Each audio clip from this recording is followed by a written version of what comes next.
اس کے بعد انگریز نے ان کو پہلے مصر بھیجا، وہاں بھی اس کی حکومت تھی، اور وہاں چند روز رکھ کر ان کے شاگرد اور ان سے الگ الگ بیانات لیے، اور بیانات لے کر کے پھر ان کو سب کو مرتا گر رہے تھے۔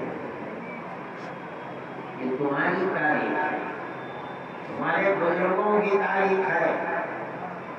حضرت مولانا وہاں بھی اپنی زندگی کے جو اصل آگ تھی انگریز کے خلاف وہ بھی نہیں ہے۔ جب 3 سال 7 مہینے رہے اس قید و مشقت کے اندر، اس کے واقعات بڑے عجیب و غریب ہیں۔ حضرت رحمت اللہ علیہ مجھے سناتے تھے کہ میں نے حضرت شیخ الہند رحمت اللہ علیہ کو کھانے کے لیے کوئی ایسی چیز دی جس کا کھانا وہاں مشکل تھا، اور انگریز نے دیکھ لیا آپ کہاں سے ملی یہ چیز، تو قبل اس کے کہ حضرت شیخ الہند کو میں نے دی ہے، ان کا اپنا ہاتھ پھیلا، میں نے ہاتھ پھیلایا، میرے اس ہاتھ کے اوپر اس نے 7 انڈر مارے، اور کسی چیز کے اوپر اسی لیے یہ لوگ تو دیوانے تھے شیخ الہند کے، پتہ نہیں آپ لوگوں کو معلوم ہے یا نہیں، بڑی سردی ہوتی ہے مالٹا کے اندر، اور شیخ الہند رحمۃ اللہ علیہ کو صبح تہجد میں گرم پانی دینا ان لوگوں کی بہترین چاہت تھی۔ میں نے خود حضرت سے سنا ہے کہ آدھی رات میں ایک لوٹے میں پانی دے کر کے الٹا اس کے اوپر لیٹتا تھا، پیٹ کے نیچے رکھا کے، ظاہر نیند کا کیا مسئلہ تھا، اور میں پھر اس کے بعد اٹھتا تھا، سوتا تھا۔ مولانا عزیر پور صاحب دوسرے حضرت کے شاگرد تھے، پھر وہ سوتے رہتے تھے، وہ اٹھتے تھے اور وہ الٹے اس کے اوپر لیٹ جاتے تھے۔ تب صبح کو حضرت شیخ الہند رحمۃ اللہ علیہ کو نوایا پانی جس میں ٹھنڈک نہیں ہوتی تھی وضو کے لیے دیا جاتا تھا۔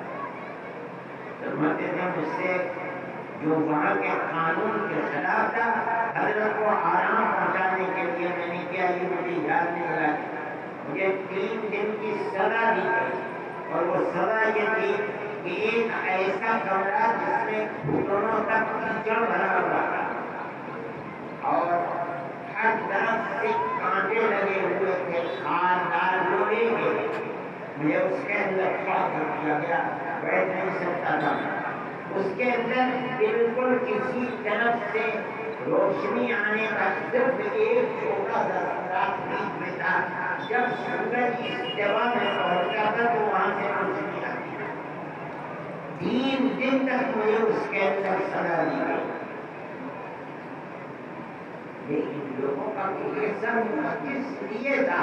آزادی ہوتا کوئی مائی کا لال ہے، اس کا 10واں حصہ تو پیش کرے، آزادی ہوتا کے لیے کیا گیا ہے۔ اور آج جو لوگ اقتدار اور حکومت کے اوپر ہیں، انہیں تو ہوا بھی نہیں لگی آزادی، وہ آزادی اور جو پیدا بھی نہیں ہوتے، ان کی ماں نے انہیں جنا بھی نہیں تھا، وہ کیا جانے آزادی اور کس چیز کا نام ہے۔ ہمارے میرے بھائی اس تاریخ کو پڑھنا چاہیے، جاننا چاہیے، اور آپ سمجھیں جب اعلان ہو گیا آزادی وطن، ان لوگوں کے مالٹا کی جیب سے نہیں سمجھتے تھے کہ انہیں آزادی ملے گی، یہ سمجھتے تھے کہ ہمیں پھانسی ملے گی۔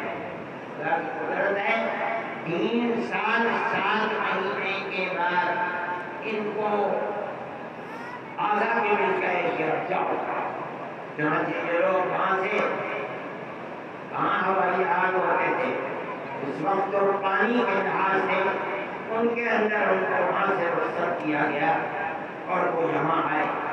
جب یہاں آئے ہیں، میں نے حضرت سے سنا ہے کہ جب ہم یہاں پہنچے ہیں تو بے شمار لوگ ہندوستان سے اور دلی سے حضرت شیخ الہند رحمۃ اللہ علیہ کو خیر مقدم کرنے کے لیے ممبئی پہنچے، اور باتیں تھے ان میں گاندھی جی بھی تھے، اور عورتیں اور بچے جدھر سے قافلہ جاتا تھا حضرت شیخ الہند رحمۃ اللہ علیہ کا کوٹوں کے اوپر چڑھ کر کے ممبئی میں دیکھتے تھے وہ ہے کون شیخ الہند جو لوگ 3 سال 7 مہینے کی جیل کاٹ کر آئے ہیں.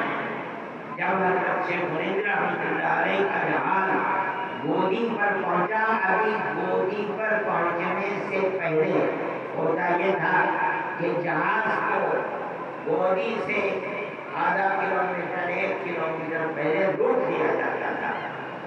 پھر اس کے بعد گودی صفائی کے بعد تب جہاز آتا تھا. جہاز جب وہاں رکا تو ریاست بہاولپور پاکستان میں اس کے سیکریٹری تھے نواب صاحب کے، ان کا نام تھا سر رحیم بخش. حضرت گنگوئی رحمۃ اللہ علیہ سے وابستہ لوگ تھے. اس وجہ سے حضرت شیخ الہند رحمۃ اللہ علیہ سے بھی شیخ الہند کو ان کے تربیت یافتہ جو سے بھی تعلقات تھا. انگریز نے ان کو سر کا خطاب دے رکھا تھا. انگریز نے ان کو تیار کیا کہ خبر اس کے کہ یہ بھیڑ ہندوستان کی ان سے ملے اور ان کے ذہن پر اثر پڑے کہ میں کامیاب ہوں، مجھے انہیں کے ساتھ رہنا ہے. پہلے جاؤ ان کے پاس اور ان کو آمادہ کرو اس بات کے لیے کہ وہ اب بوڑھے ہو گئے ہیں، خیر اور مشقت کے بوجھ کو برداشت کر کے آئے ہیں، اب وہ چھوڑ کر کے تعلیم و تربیت کے اندر لگ جائیں.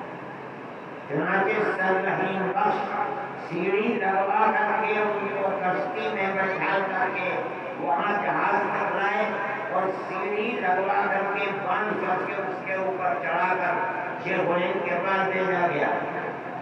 اور انہوں نے کہا کہ حضرت ایک خلق خدا حضرت گنگوئی رحمۃ اللہ علیہ کے بعد آپ سے وابستہ تھا. وہ چلے گئے دنیا سے. آپ مرکز بنے ہوئے تھے علم حدیث کا اور حاجی صاحب کے معنوی علوم کا مرکز آپ تھے. آپ کے بعد لوگ بیار مددگار ہوئے. انگریز تو اپنی جگہ پر ہے. آپ نے اپنی عمر انگریز کی مخالفت میں لگا دی مگر انگریز کا کچھ بگڑا تو نہیں. اب آپ اسے چھوڑ دیا اور وہی قال اللہ قال رسول کا درس دیجیے. یہ لوگ جو بالکل بیار مددگار ہیں کہیں کو استفادے کے لیے جگہ تو ملے. اب آپ آئیے علم حدیث اور اس کے ساتھ ساتھ تصوف کے مراحل کو طے کرانے کے اندر لگا. یہ ہماری تمنا ہے. آپ جب شاگرد کام کریں گے دیکھیے اس مرد مومن نے سب کچھ سنا اور سن کر یہ کہا کہ رحیم بخش صاحب آپ نے کہہ دیا اور میری بات کو یہ فرمایا کہ میں اسی آپ کو لے کر کے ہندوستان آیا ہوں اور میں انگریز کی غلامی کو حرام سمجھتا ہوں. میں بوڑھا ہو گیا ہوں، اب چلنا پھرنا میرے بس کا نہیں ہے. اگر مجھ سے نہیں چلا جائے گا تو میں چارپائی کے اوپر بیٹھ جاؤں گا اور اپنے شاگردوں سے کہوں گا کہ میری چارپائی کو اپنے کانوں پر اٹھا کر کے گاؤں در گاؤں لے کر کے جائیں اور میں ہر جگہ یہی اعلان کروں گا کہ انگریز کی غلامی حرام ہے.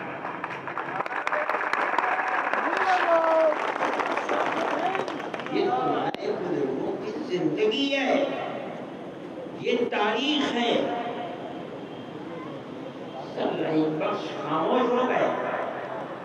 شیخ الہند آئے اور شیخ الہند نے اسی طرح اپنے سلسلے کو پھر شروع کر. شیخ الہند بہت نہیں بات پائے، کمزور تھے اور مالٹا کی اس سرد ہواؤں نے مالٹا کو بالکل برف ہے یورپ کے اندر برداشت کرنے کی طاقت نہیں تھی ان کے اندر، جس نے ان کی صحت کو خراب کر دیا. اور ہندوستان کے ہندو مسلمان ان کے اوپر جان دیتے تھے. اس زمانے میں مراد آباد ان کی تحریک کا مرکز تھا. چنانچہ مراد آباد گئے. میں نے اس زمانے کے لوگوں سے جب میں مراد آباد میں 40 سال پہلے جو سے اڑے تھے، میں نے سنا ہے کہ حضرت شیخ الہند رحمۃ اللہ علیہ جب ریل سے اترے ہیں تو ان کے لیے بگی تھی اور اس کے اندر بڑے بڑے بانس لگے ہوئے تھے، اس کے اندر گھوڑے نہیں لگے بلکہ ہزاروں ہندو اور مسلمان اس بنگی کو چلا کر کے حضرت شیخ الہند رحمۃ اللہ علیہ کے قیامگاہ تک لے کر کے آئے تھے۔ یہ ہندو اور مسلمان دونوں تھے۔ یہ تمہارے آباء و اجداد کی تاریخ ہے۔ حضرت شیخ الہند رحمۃ اللہ علیہ نے علماء کو جوڑا ہے، علماء کے اندر روح کی ہے، ان کو آواز لگائی ہے۔ یہ آپ لوگوں کو معلوم نہیں کہ جیسے یہ آواز آنی شروع ہوئی کہ مالٹا کے قیدیوں کی رہائی کا وقت قریب ہے، حضرت شیخ الہند رحمۃ اللہ علیہ آئیں گے تو سوال پیدا ہوتا ہے کہ وہ پلیٹ فارم کہاں ہے جس پر شیخ الہند آ کر کے دوڑے۔ حضرت مفتی اعظم مفتی کفایت اللہ صاحب رحمۃ اللہ علیہ سن 20 میں آئے ہیں۔ حضرت شیخ الہند رحمۃ 1920 میں ڈوب کر 1919 کے اندر دلی میں علماء کو لے کر کے بیٹھے اور یہ کہ ایک جماعت ایسی بنانی چاہیے اور ایک ایسا پلیٹ فارم آزادی وطن کا ہونا چاہیے جو علماء سے بات طے ہو گئی اور ایک جلسہ رکھا گیا امرتسر میں۔ آج بھی وہ مسجد موجود ہے، خیر المنازل، امرتسر خیر المنازل نام ہے۔